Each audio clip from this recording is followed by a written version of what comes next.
Good morning. Good afternoon. Good night. And welcome to Jazzy Conversations. I'm Teef. And I'm Gigi. And we're excited to be here. Listen, thanks for checking in.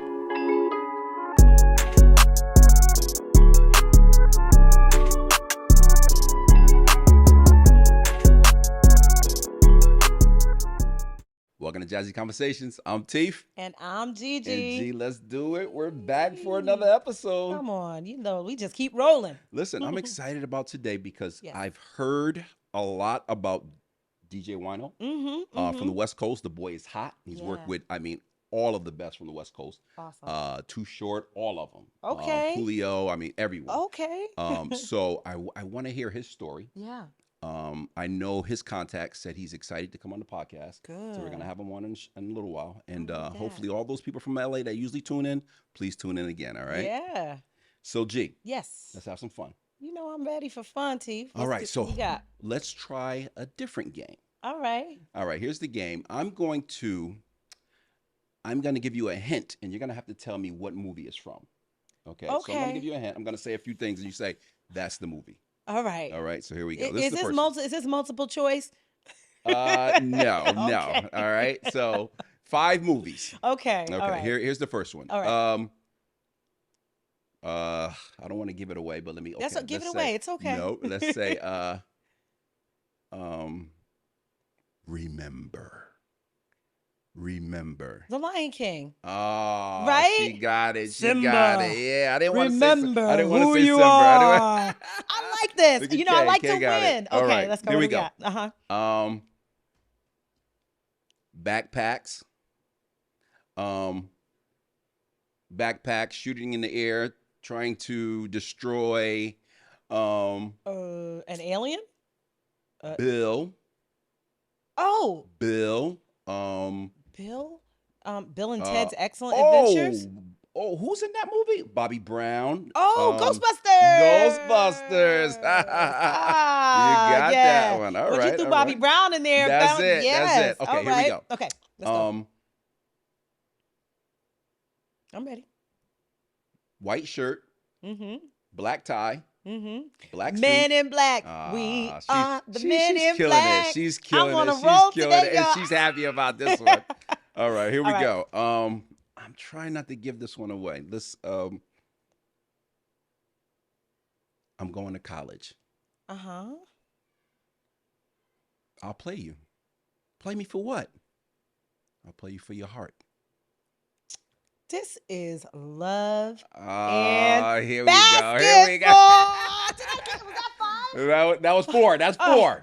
I got too excited. All right, she got too excited. All right, come on. And, This is for the big win. I'm gonna say one thing, and you should get it with this one. Okay. You can't win. You can't win. Rocky. There you go. Rocky, you can't win, She Rock. went 5 You can't for 5. win, Rock. I First got time that. ever. First time I'm a champion. I'm a contender. She's excited. I love it. Yes, I'm 5 excited. for 5. G, give it to me. You did it. It's going to She be an awesome did it. interview. I Yeah, can already and feel I'm laughing it. because Kay's in the back trying to guess the same thing. Oh, I feel like such Hey. a champion. Hey, This is welcome to great. Jazzy Conversations. I'm Teef. And I'm Gigi. And guys, we have an amazing show for you today. Yes. I hope you're ready. You ready? Here we go.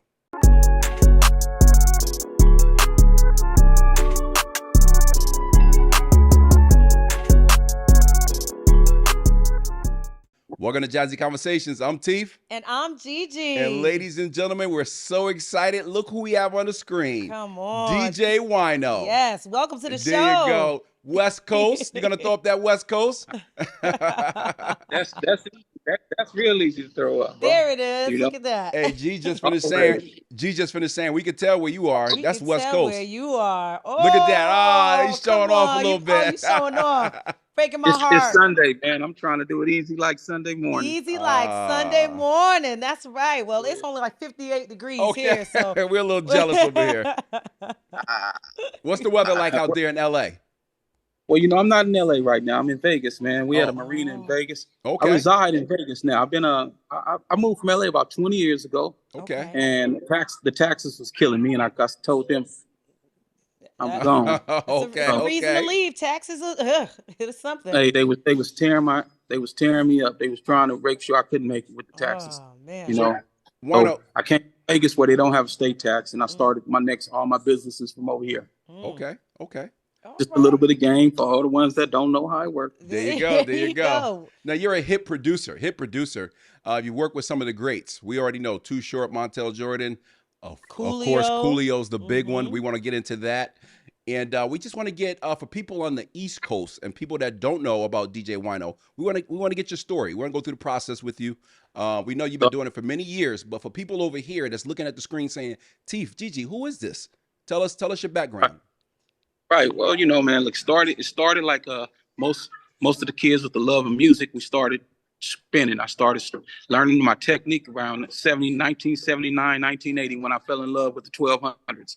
Mm-hmm. I heard a mixtape coming from out of New York about 79, 80. Mm-hmm. Start tapping in, and my little girlfriend would bring me her mixtapes from all her people back east, and I was like, "Gotta let you know, it was all brand new. I didn't understand how the scratch sound work. I knew DJing. I mean, we had roller skating rings and all that stuff, so I understood DJing. But I was like, this whole next level, of course, was the beginning for our era, the hip hop era. Yep. Okay. And at that point, I'm loving the sound. I mean, it was early, and I had to learn how that sound was being done, and that was 2 turntables and some wax, some vinyl. Oh, okay. And I started on my craft in 1980. I'm gonna say 82. I got my first set of turntables. I don't even know if they was 1200s or not, but it didn't matter. It was the introduction. I might have had some belt drives. Yo, Yeah. now, G, you think I should just jump right into this since he was talking about? I did. He started with the 2 turntables and a And the mix. microphone. Let's see. Let's go. So I'm gonna put you on the spotlight. I'm gonna put you on the spot. Top 5 rappers of all time. Your top 5. Personal. All right. I'm gonna go with you got the same. I'm gonna give you the same one that most people would say right now, but I'm gonna pay homage to God Rakim off the top. Oh, she loves rock. You know I love the R. She loves them. He gave it a whole new flip. He gave it a whole new feeling, for our generation. Mm-hmm. Then from there, I got to go with your KRS-One. Yeah. He gave us exactly what we were looking for. Even though I'm gonna say, as a group though, it wasn't just about a rapper, but I have to give him his Chuck D because where they was able to. Me and you gonna vibe just right. We vibing just right. Keep going. Okay. That's right. Yeah, because he was able to keep us conscious. Mm-hmm. And then, I would have to say that's 3 right there. It gets a little complicated because now it's all starting to mesh together at that point after that. I'm gonna tell y'all, really, I sit up there and I think of Supernatural, man. That's my homeboy, and I really enjoy the skills. Okay.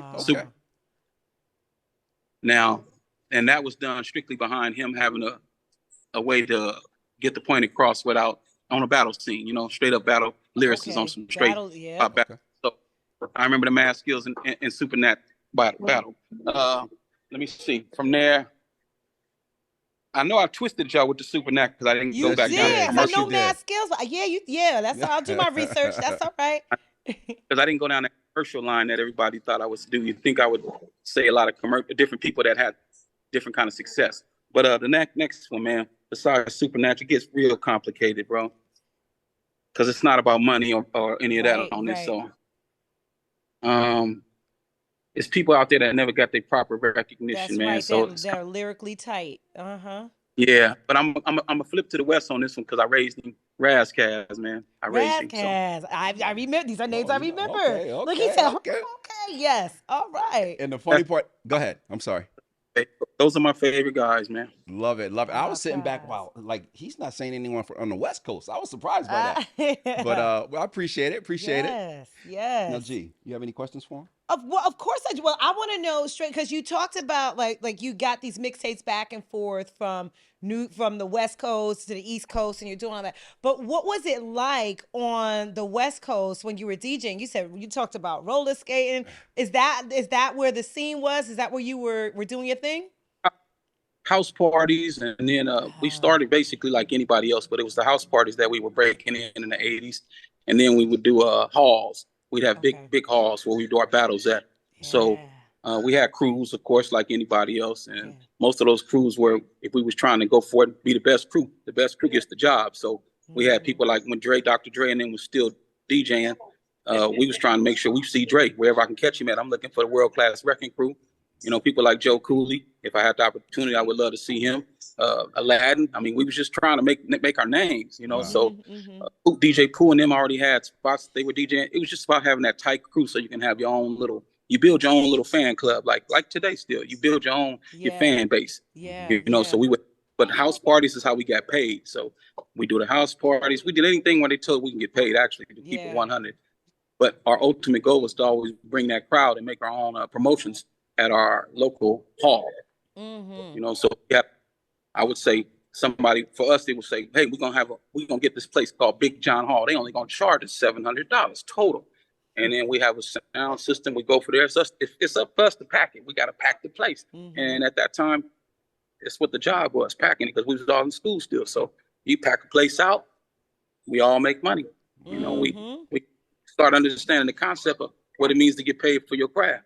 That's right. So you had to be on the grind promoting it to make sure the place got packed out. You don't just show up. You got to grind, right? Yeah.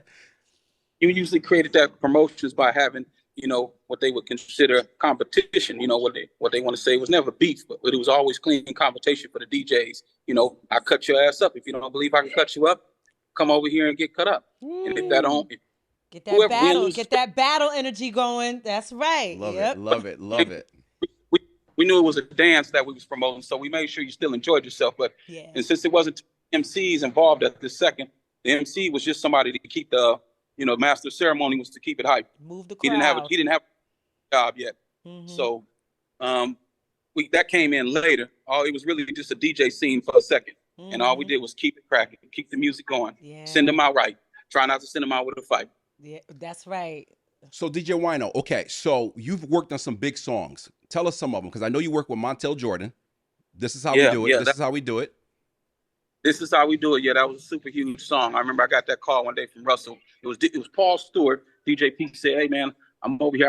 I got a Montel Jordan signed to me. He was on an RAL label.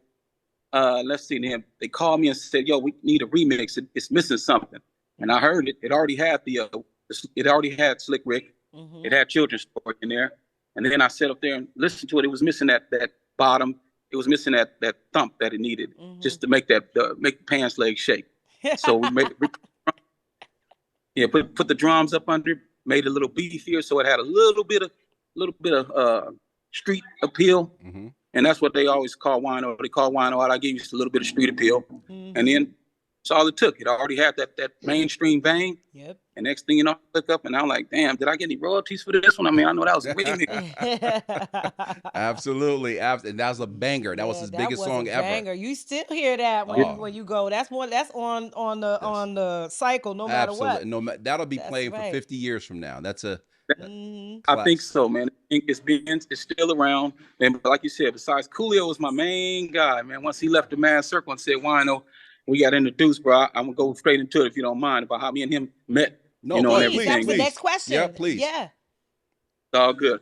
Brother named Bread and Water, a real true street pharmacist, came to the table and came up and said, I got somebody, Wino, he know how to get down. I'm like, bring him to the table. Stop playing. Let's figure this out.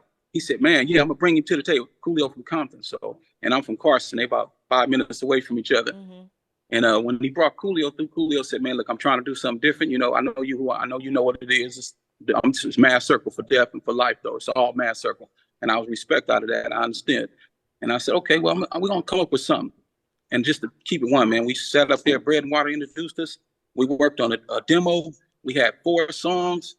Those 4 songs changed our lives forever. Wow. Because thing that happened was we got him on Poetic Justice. The first 3 songs off the demo wound up being on John Singleton's Poetic Justice. Yeah. Then Paul Stewart, he was our manager, so he had to, you know, back then they didn't accept unsolicited music. That was because an artist or none of us could turn in music without having the proper introduction.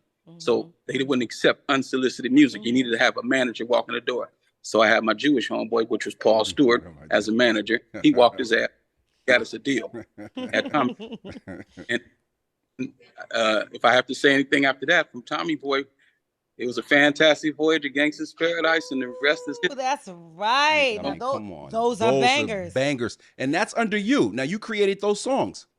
Well, this is how it worked. I did on Coolio's first album was It Takes a Thief.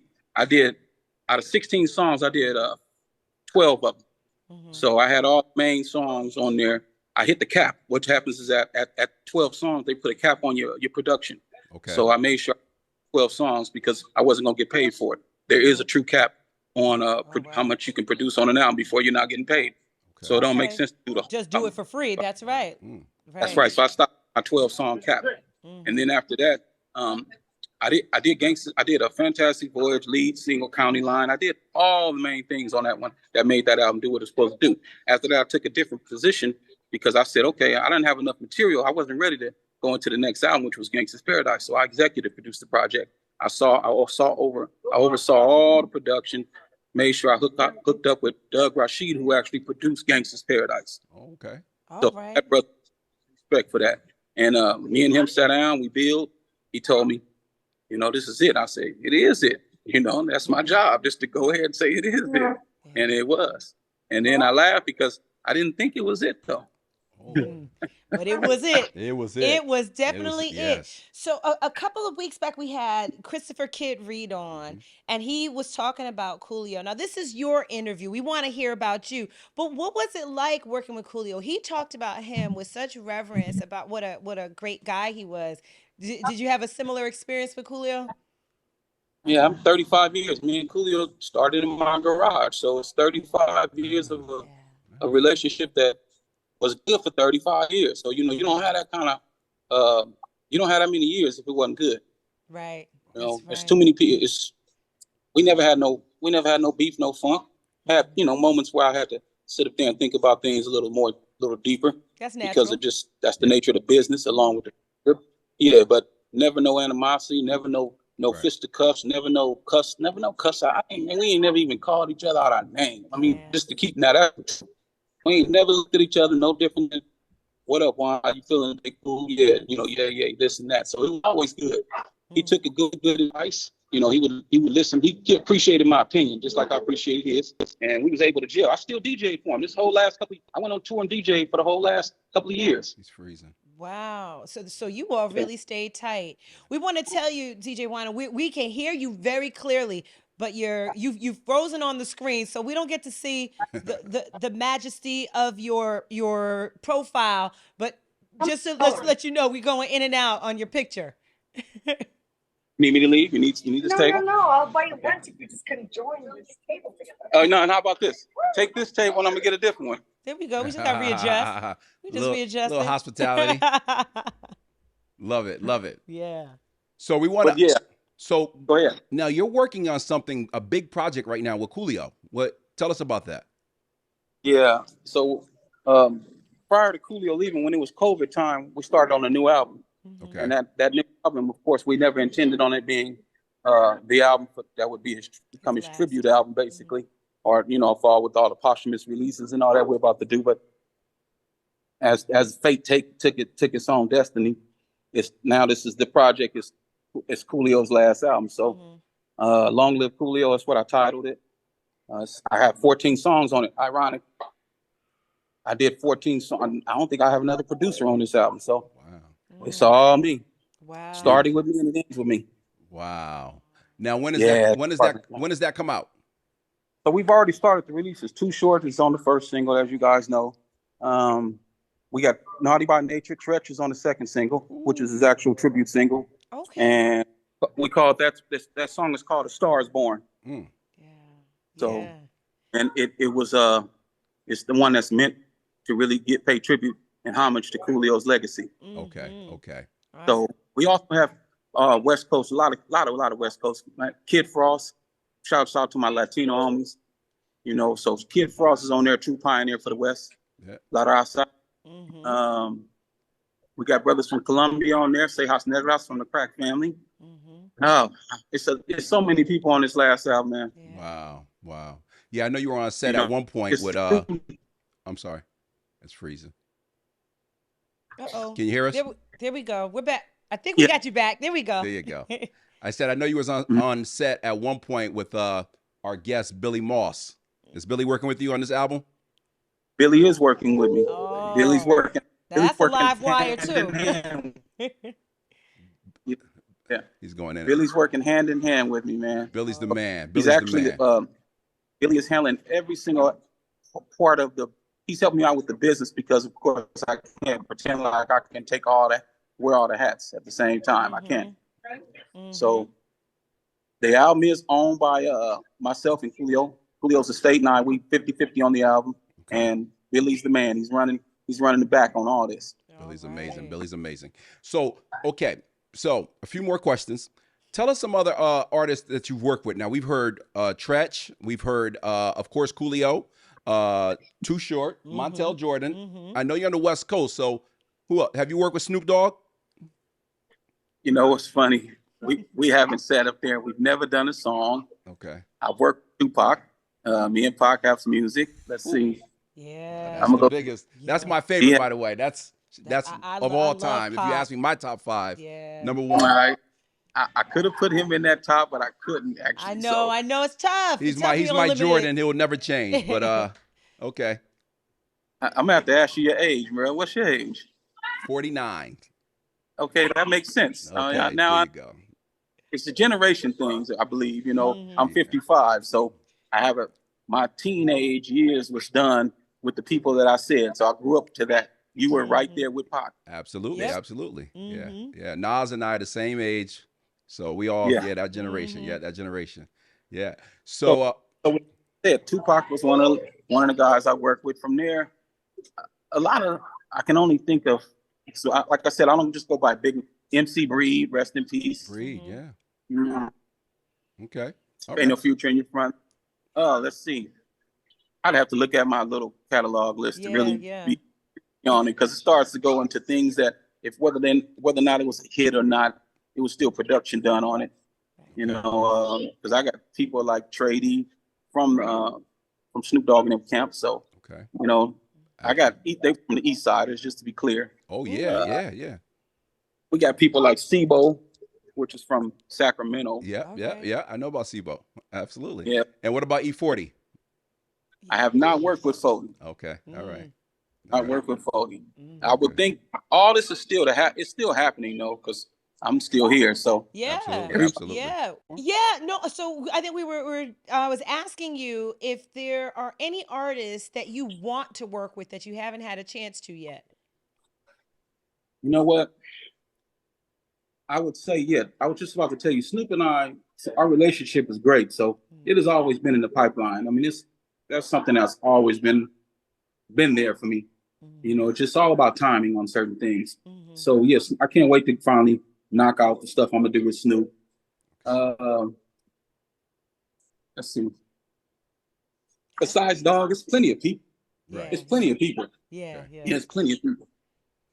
And there's so many people that I respect, and I would love to sit up there and say it's time. But when I sit up there and think about like Tretch from Naughty, he and I were label mates. So to work with him, we've never done his own project. I've always had him appear on things, you know, but I've never done his song, his single. So that's something that's out now too.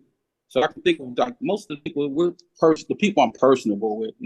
It's just not that I don't get the chance to say, hey, I just think of somebody and I just get the chance to work with them. All right. Kind of like if we don't gel, kind of don't work out. It takes a lot of just besides music, it takes a little more than that. Yeah, I get that. So so DJ Wino, what we wanted to do, this was important for us. This interview was amazing because we knew about you.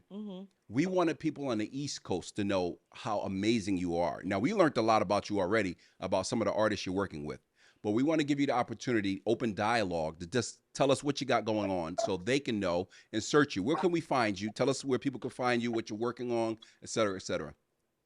So, like anything else, man, I kind of like made sure that I jumped off of music for a little while, you guys. So once Cool Success was what it was, I mean, we was eating off touring. So let me just be real clear. I jumped off music and went into homes, trucking, real estate. I'm on my grown man shit. Yes, so, yes. You know, and which music is the grown man thing, but it is a young man's game. So I made sure I kind of like understood which generation I truly was a part of. So I made other decisions to go get that, chase that that money. bag. Absolutely. Like other young people say, get that bag another way. Yes. Hey, they deserve their lane. I deserve the lane I'm in. So Absolutely. I was like, I went down a different avenue. So when it came to music, I always knew what it took. I always knew what it would take for me to just go full fledged again. But I wasn't quite comfortable with the fact that we went from physical to digital, and that whole movement shook me a little, because when I thought we was getting cheated on a physical level, and I look at the digital level, I realized the cheat is much worse. Okay. So it's different. As it's a different game. Man, I'm not gonna go around. I'm not gonna work my butt off just to get it. Just didn't make sense.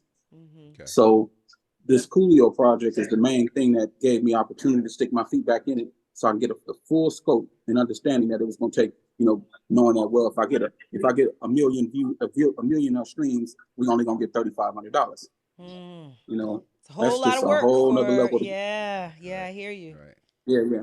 I make $3,500 a lot of other ways. So, but it's the love of music that kept me involved, of course.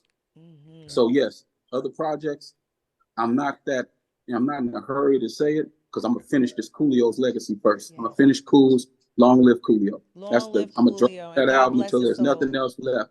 I'm gonna drive that all the way home until there's nothing else left. We love it. And then after that, I'll see what I'm gonna do next. Because like I said, hey, I'm 55. I'm not even over here acting like I got a lot of these albums in me anymore. So right, you got a lot in your history, and we thank you for the work you've done. Absolutely. Yes. So before we end, I'm sorry. Before we end, no, I was gonna say that. Go 60, ahead. Look, 60. What did Coolio like to say? We had 1 billion views, and the album, the views were only up 7-9 years ago. So think if we were really getting the opportunity to have everything together in the beginning, how many views we would have.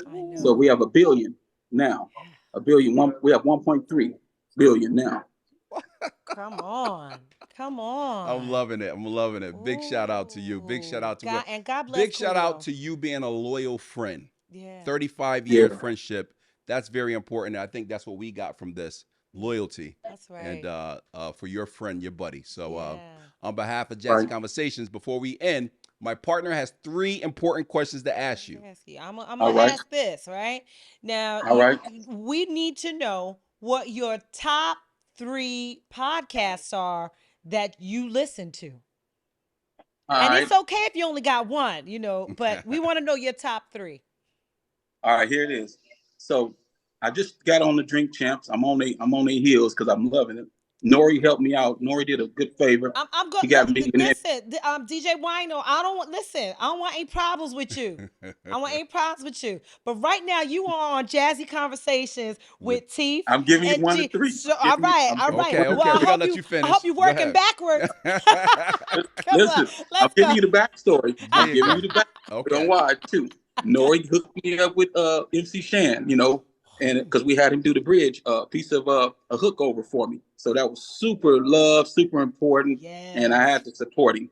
Now, Jazzy, I'm gonna tell you, I haven't done a lot of people's podcasts. So as at this point, I'm putting you at number 2. All right. We'll take number 2 We'll from take DJ that. Wino. That's all right. Okay. I mean, would you guys feel any other way if I just sat around here just pulling on your leg? I'm gonna keep going. No. There you We go. want the truth. We love it. We can handle the truth. We love it. Let's go.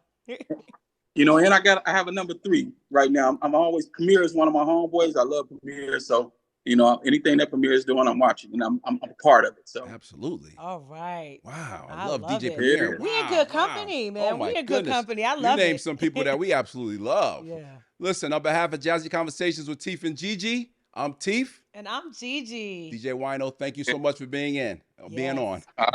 All right, y'all. All right, be well. Take care. Gee, this guy has worked with a lot of big names. Really big names. I love it. I you know what? I didn't realize when we brought him on that his work was on Poetic Justice. Right. That's amazing. Right. I love it. This was such a so he's really a powerhouse when you think about the work that he's done. And who Absolutely. He's been with. Yeah. I think at the end when he said, "Listen, I'm gonna keep it 100 with you guys. I've been out of the game. I've been surviving to take care of my family, et cetera, driving trucks, et cetera. But I'm gonna stay loyal to my friend Coolio. I'm gonna see 35-year friendship, and this is what I'm gonna do." Yeah. So I think that was amazing for me. Great interview. Thanks for bringing him on, T. Absolutely. Listen, guys, tune in next week. All right. Listen, before we go, to all the moms out there, including myself, Happy Mother's Day. Blessings to you. Happy Mother's Day to all the mothers. Gigi, Happy Mother's Day. Thank you. Thank you. Mommy, Happy Mother's Day. And my mom in love, Happy Mother's Day to you, Alice. Yeah, and to all the mothers. Yes. And Happy Mother's Day to my beautiful wife. Yes. All right. On behalf of Jazzy Conversations, I'm Teef. And I'm Gigi. Have a great night, guys. Take care.